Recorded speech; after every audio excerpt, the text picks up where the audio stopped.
Pazienteak odola atera behar badu, urrats hauek egingo ditugu.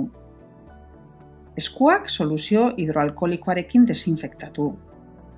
Eskularru garbiak jantzi. Biokonektorea desinfektatu.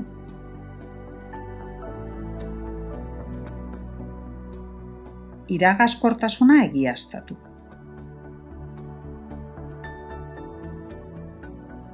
Bakutainerra jarri eta odola baztertu.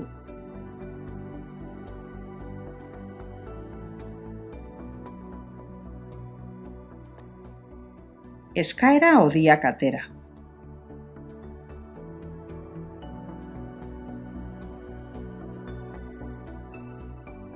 Bakutainerra kendu. Biokonektorea desinfektatu.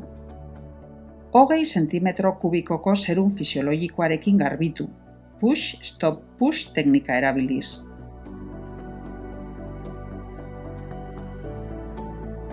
Presio positiboko klanpajea azken zentimetro kubikoa sartzean. Errefluxuak kateterraren puntarantz egin eta ura busatzea saihesteko. 3 zentimetro kubiko fibrilin ematea baloratu behar da, kateterra geldirik egonez gero.